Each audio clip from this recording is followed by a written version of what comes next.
कश्यप, मनीष कश्यप अभी चर्चा का विषय बने हुए हैं क्योंकि चुनाव जो है नज़दीक आने वाला है और चुनाव नज़दीक आ चुका है। कईयक लोगों का जो है टिकट मिल चुका है और मनीष कश्यप काफ़ी जो है वायरल में चल रहे हैं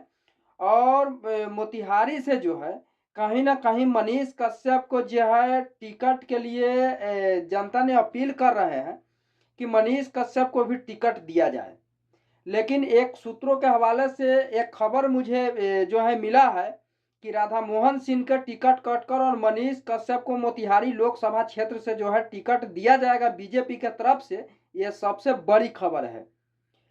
कि बीजेपी मोतिहारी लोकसभा क्षेत्र से राधा मोहन सिंह को टिकट काट कर जो है मनीष कश्यप को देने वाला है।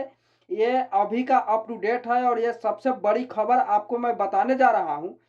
कि इससे पहले जो है चुनावी मैदान में राधा मोहन सिंह उतरे थे तो वो बोले थे कि अगला चुनाव मैं नहीं लड़ूंगा, इस बार तक जो है मैंने लोकसभा का चुनाव जो है लड़ रहा हूँ। इसके बाद में मोतिहारी के कोई भी लाल अगर खड़ा हो तो आप लोग उसे समर्थन कीजिए और उसे जो है उसे जिताने का काम कीजिए।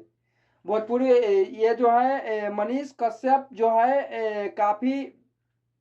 टिकट के लिए जो है काफ़ी जो है सुर्खियों में बने हुए हैं और मनीष कश्यप को टिकट दिया जाएगा या नहीं ये तो मैं नहीं बताऊंगा, लेकिन 95% आशा है कि बीजेपी ने राधा मोहन सिंह के टिकट काट के और मनीष कश्यप को मोतिहारी लोकसभा क्षेत्र से जो है टिकट देगा और चुनाव जो है मनीष कश्यप वहां से लड़ेंगे। ये सबसे बड़ी खबर आपको मैं बता रहा हूँ।